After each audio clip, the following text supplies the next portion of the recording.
Thank you. Okay, so the series is based on the novel Stinger, correct? That is correct. What was it about the book that made you want to adapt it? Uh, the central ideas in the book were really interesting to me.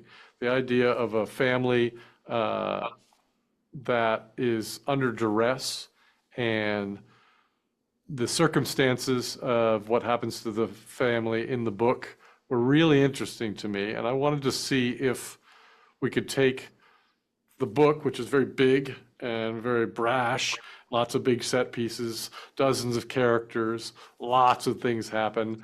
And I thought, well, what if we took all of that away, we turned it on its head, and we just really zeroed in on this family? And I wanted to see if that would work. And I think it did. I mean, I leave that to audiences to decide whether it worked or not. But it was the idea of writing that kind of a story without telling what kind of a story it is. That I'd never done it before. And I wanted to see, oh, what's my version of this story? What's my version of this genre? So that's, yeah, Well, I thoroughly enjoyed it. I, So I thought it awesome. was That's the really, best. yeah. Did you say It, brilliant? it's brilliant. It's also very intense. Good. I'm glad. I'm a little worried when my mom sees it, but we'll see what happens. It's great. To me, it says not only a lot about family, Hmm. but about the sense of control or the lack there that drives people. Did I get that right? Yeah. Oh, very much so. It is about control. I'm not a writer who thinks about theme when I'm writing, but the theme will reveal itself the further you go along in something, and it's very much about control, and whether that be the control of where you can go, uh, what you can do, who you can trust, what's going to happen next. It is very much about the loss of control and how people deal with that. And some of our characters deal with it better than others, and that's interesting. That's what's makes for good storytelling, I think. They handle a lot better. 'Cause, it wouldn't have been good for me. I know it's early to ask, but when will we get season two? I was going to ask you that question, but I know we only have 6 minutes. We don't know if we'll get a season two. I hope we get a season two. We wanted to finish it, and then we'll see how people like it. And if they really like it, then I guarantee there'll be more. I want to see what happens next too. I don't know what happens. Right. Well, I think there will be a season two, but that's just my opinion. Uh, Um, when it comes to the characters in the show, which one is kind of the standout to you? Kind of embodies those things and messages you really want to get across. that's really hard. That's like saying, which of your kids is your favorite? Uh, I really I think more than I have a favorite, I feel sad about characters who we're done with.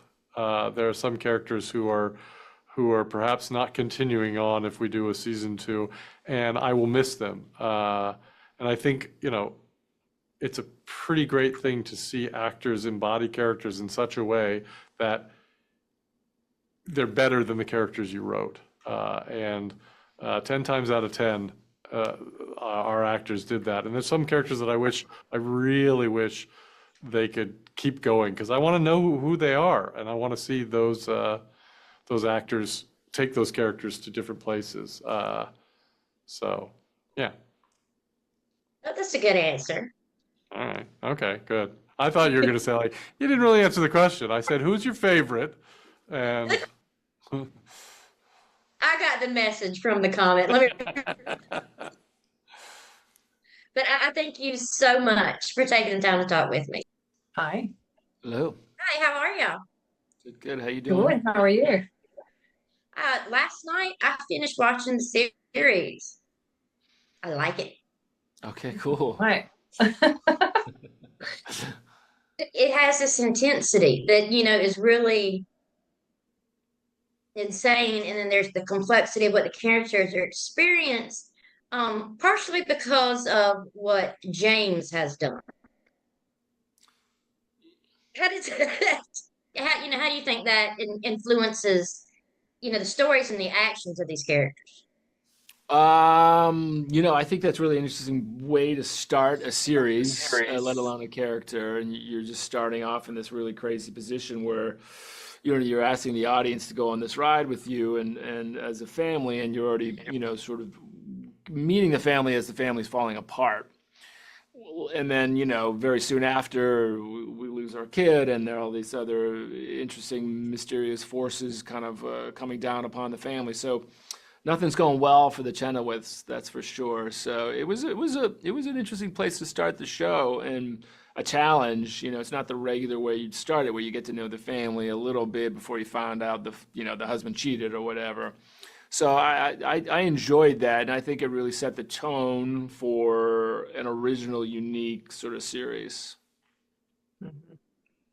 And I have to say, Maggie is such a girl. She's so strong and tough in this, not standoff. I mean, she's strong, and some of the characters treat her like it's actually a weakness, which I don't get really. But where did you kind of get that strength from? What did you draw from for that strength for her? Oh, it cut out a little bit when you said that she was strong and what, and the character's treated as a weakness. Now, I said your character, she's, so strong, but she's not standoffish. She's, got this strength in, this chaotic period.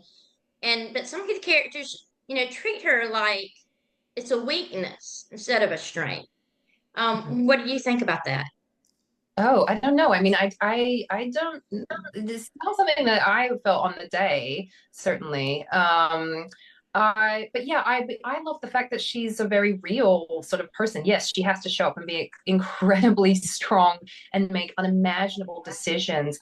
But at the same time, we see this real person crumble. I mean, there's this amazing moment that I got to do where the character literally falls apart, and I just find it to be, super real. I mean, I don't know anyone who is just strong all the time, even the strongest of people. So, it was refreshing to have that included. It was refreshing to have this element of the couple, the affair in all of it. I think, this could have easily been a show about just an ordinary family without any of that, and it still would have been horrific. But now that we have these elements, involved in the relationship between Maggie and Scott's character James, it's just all the more complex, like you said, as we get to the end, and that's what makes it even more exciting.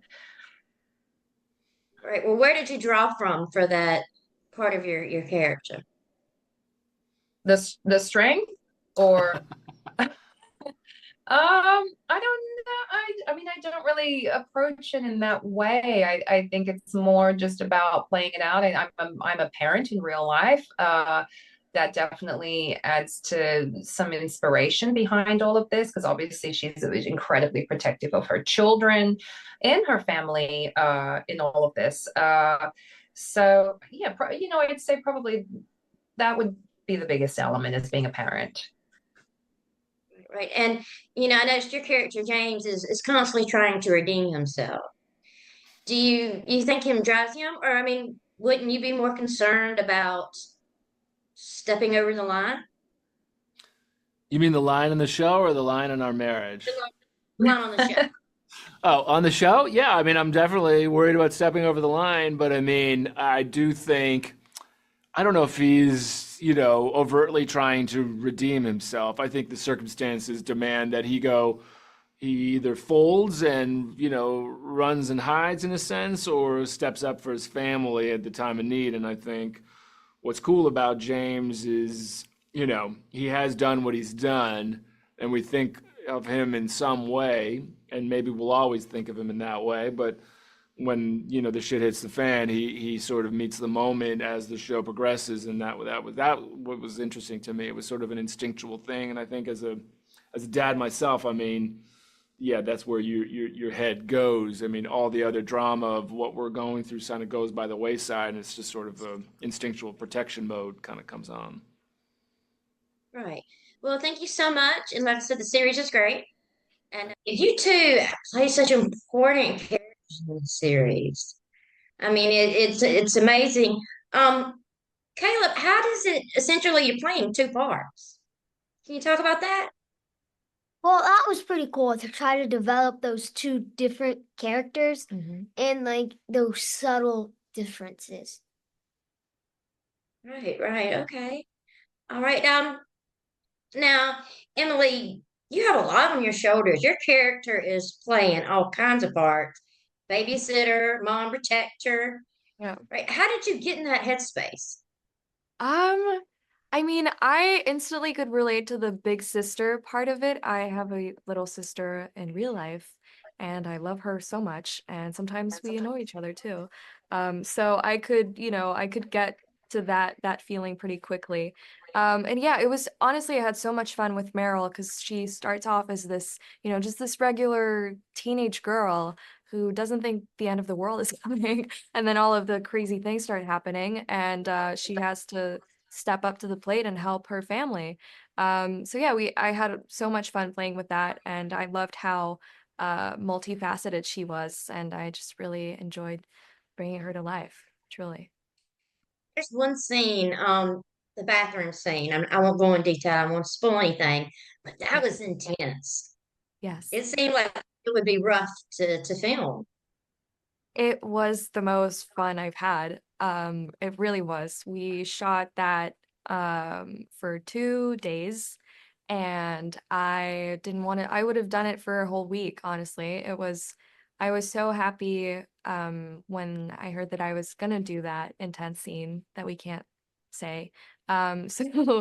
So yes, I had such a good time, and throughout the whole show, I mean, being around people like Yvonne and Scott and the rest of the cast and this little guy who does such an amazing job with all of it. We were just really in such good hands, and Ian McCulloch, who's our showrunner, just handled all of it so beautifully. So, the more challenges you get, the happier, I guess. That's what's fun about this job, for sure. Right. Well, Caleb, what did you find the most challenging about it? What I found the most challenging, it was developing those characters. And then there's another scene in episode 8 that it was also very, very challenging for me. We can't say it. We can't say it. We can't say what it is. Right, can you tell me what made it so challenging? Well, like it's just how you go the roller coaster of emotions, and it was challenging, but it was fun to see how far I could go. Yeah.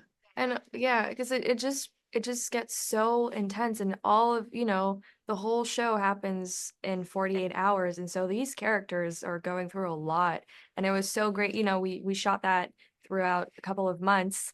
But for them, it all happened so quickly. So we were challenged a couple of times emotionally, but it was really fun to play with. And again, he killed it. So Yes, he did. He did a great job. You both did. thank you. Thank you very much. So, like I said, I love that relationship between brother and sister. Yeah. So I mean, and to understand how difficult it can be, I have to, to see them so caring and loving towards each other is really, really something. Yeah, we really enjoyed that, and we bonded so quickly, and it was really important for me to when you get the chance to be able to create that chemistry, I think it's always so great to make it flourish, and because that just brings so much more magic to the scenes that we had to do. We had a lot of fun doing it, and he does feel like a real little brother to me now. And it was, it's always fun too when you get to a certain point in the show, when we got to like the middle of the shooting process, we were just in like the instinct was to protect him and keep him safe, you know. It just all happened so organically, and I had a great partner to do that with. So all of Oh, that that's was, fantastic. yeah. That's great. And you know, in speaking of relationships, there's so many struggles when it comes to relationship. And that seems like that, you know, would even affect the children in the show. Yeah. How does that push and pull between the adults affect y'all? So I think I missed the beginning of the question just because it cut a little bit. Could you just repeat for me, please? With all of the push and pull and the challenges between the adult relationship, Yeah. how did that affect the kids, you think? I think, yeah, I mean, when you start episode 1, there's already this tension in the family. And I think I know I kept it in mind already. Kids are smart and they notice those things. So it was interesting to have to kind of keep that in mind. And then things just get crazier and crazier. So I think, yeah, they do notice it and they do feel it just like any person would. And then they have their own relationships evolving, and Meryl has a little something developing on her side, and then the sibling relationship, the mother-daughter relationship, your relationship with Maggie in the show too. All of those are just, I think that's what makes the show so special too, is that all of that is so there's so much depth to it that it makes the show just feel really grounded throughout all of this craziness that's going on. So yeah. Right. Tom, Hey, Hello. Kelly. how are y'all doing today? Blessed, and you? Good, good. I actually wrapped up last night. Wow. Oh, good. Wow, we like that one-word description. Right. So y'all both play pretty intense characters. Where did you go to the mindset to play McNabb? To that, you seem like you want to do good so bad. I mean, I think that's how we are innately as human beings. Ideally, we want to do good. We want to contribute to our fellow man and woman. We want to have purpose in life. Ideally, when we're not as tainted.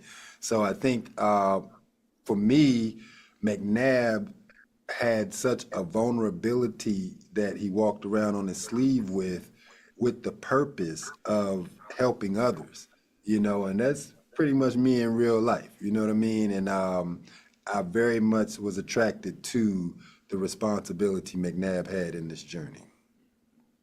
All right. And how you did it, because if I was playing your character, if I was him, I would have lost my mind on somebody. I mean, you're dealing with some stuff. Yeah, dealing with some stuff, trying to convince some people of some stuff, and then being looked at as the crazy, but yet, feeling like, hey, regardless of how you see me, I want you to not go through what I'm going through, I want to make it easier for you. All right. And Jessica, where did you go to for that mindset of your character? Because he's always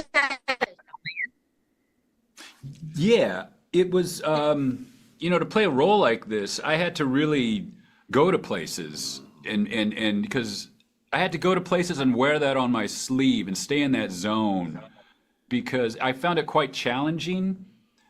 Ruben, I love Ruben, the character, but he's going through a lot of shit. So to stay in that area, it can be a little tolling, but I have tools. I have like music I can listen to. There are things I have on set that I can kind of disappear to get a little break.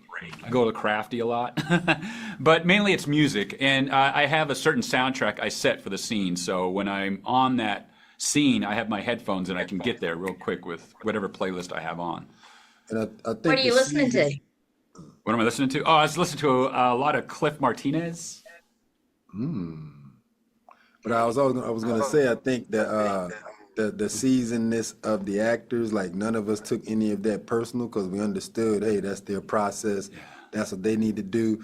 So what they're ignoring you right now, they need that moment. You know what I mean? Like, and that's very crucial to have those understanding amongst the actors so that you don't take it personal when it's done. You know what I mean? And you know, hey, that's their process. They got to do what they got to do to deliver, and we understood that and understand that. Actors were a little crazy. Yeah. We're a little out there. To be paid to be bipolar, you know, we're just professional schizophrenics. You know, at the end of the day, Don't say anything.